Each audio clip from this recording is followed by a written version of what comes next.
Os incels, eu acho que da manosphere, né, da machosfera, são os que mais se popularizaram, né? Que são os involuntary celibates, né, os celibatários involuntários, né? São homens heterossexuais que não conseguem se relacionar com mulheres, né? Não conseguem ter uma relação amorosa, romântica, que seja, não conseguem perder a virgindade também. E isso é fruto de muita queixa para eles, né? Então, isso se acaba se transformando numa agressividade, numa violência, né? Eu digo que, assim, nem todo homem que gostaria de perder a virgindade não consegue, é um incel necessariamente, né? Eu acho que o incel é esse homem que acaba adentrando no discurso incel, né? Adentrando na lógica, né, de funcionamento incel, que é o quê? Culpar todas as outras pessoas por essa questão, né? É culpar as mulheres por não querer sair com eles, é culpar os homens que supostamente seriam os homens que conseguem ficar com mulheres, eles também são culpados porque, de certa forma, eles são cúmplices dessa lógica profundamente injusta, segundo eles, de que, assim, só as pessoas bonitas conseguem se relacionar, as pessoas são todas interesseiras, as mulheres são interesseiras, ninguém quer ficar comigo porque eu não possuo atributo X, Y, Z, e os homens que possuem conseguem ficar com as mulheres, então eles acabam fomentando essa lógica completamente distorcida, né? Essa lógica completamente corrupta, injusta, né? Então os incels, qualquer comunidade incel, quando você vê, ela é profundamente tóxica, né? Porque ela fala mal sobre, eles falam mal sobre as mulheres, eles falam mal sobre os homens, eles falam mal de si próprios, inclusive, né? Eles ofendem a si próprios, é exagerado, assim, o tanto que eles se odeiam. Então, são as comunidades mais difíceis de você olhar, assim, de você ler algo a respeito, porque é muito corrosivo, né? É muito corrosivo, tudo é muito triste, tudo é muito sofrido. O que não quer dizer, né, que a gente tem que ter pena, né? Acho que não é simples assim, né? Mas é muito claro que tem muito sofrimento envolvido ali, né? Tem muito sofrimento. Então, de novo, né, eles têm toda uma lógica, toda uma pseudo-teoria, né? Então, assim, eles têm as listas de atributos que um homem tem que ter, quais as listas de atributos que eles não têm ou que eles deveriam ter. Você vê, assim, os aspectos físicos desejados eles têm, assim, estudos falando, praticamente, sabe? Tipo, o homem, ele tem que ter o olho que eles chamam de hunter eyes, que é aquele olho mais cerrado, sabe? Bem associado àquela masculinidade do cinema, tipo o olhar do Clint Eastwood nos filmes dos anos 60, assim, aquele é o olhar desejável. Você tem que ter um queixo largo, você tem que ter uma postura, você tem que ter pelo menos 1,80 de altura. Então, assim, todos os atributos físicos são muito previamente dados, assim, é tudo muito bidimensional, é tudo muito simples, né? Então, eu tinha que ter altura tal, eu não tenho altura tal, eu não consigo. E as mulheres, como elas deveriam ficar comigo, mas elas não ficam porque eu não tenho esse atributo, porque elas são interesseiras ou superficiais, que seja, elas são culpadas também.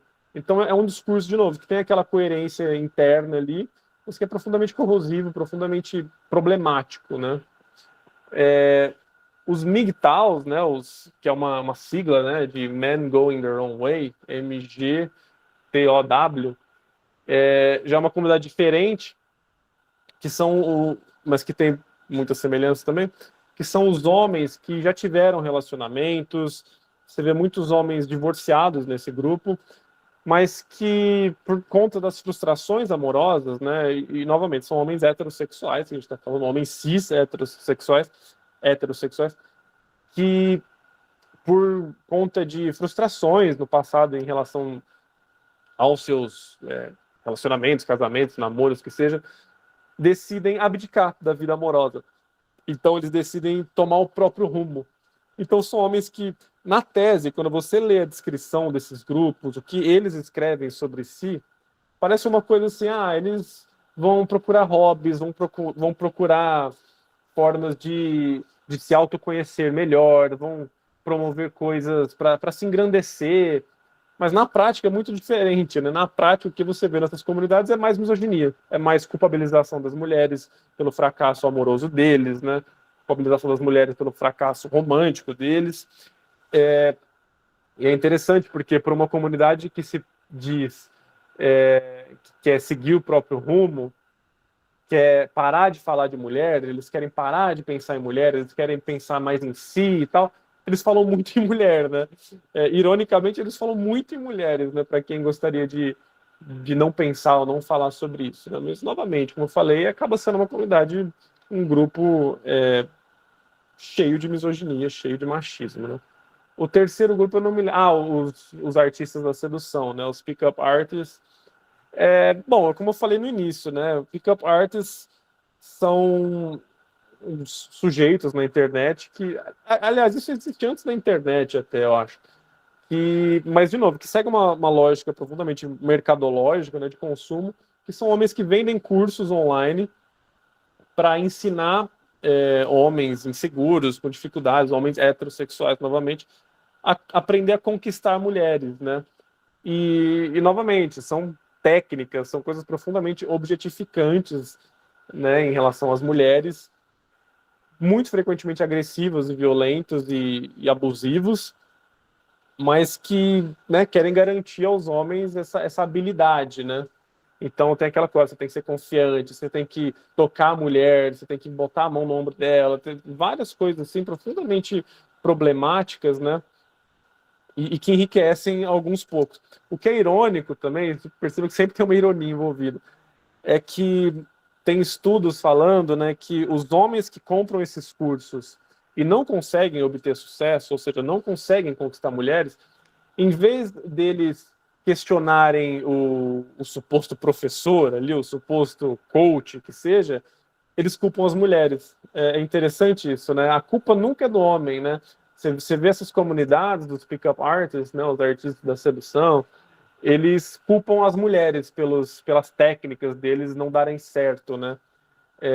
Então, assim, isso mostra novamente um aspecto, né, misógino inerente aí, né? Assim, todos esses discursos, eles predam, né, nos homens inseguros mesmo, né? Como eu falei, eles produzem isso, né? Então não é como se vários homens misóginos, agressivos, incels, com essas crenças absurdas, se encontrassem espontaneamente na internet, né? Não, eles são induzidos a isso, o que não os coloca em papel de vítima também, né? Temos que ter cuidado, né? Não, não os torna vítima, mas acho que problematiza a questão, né? Acho que a questão é mais complexa do que simplesmente pessoas ruins que se encontram na internet. Não, tem uma produção por trás disso tudo, né?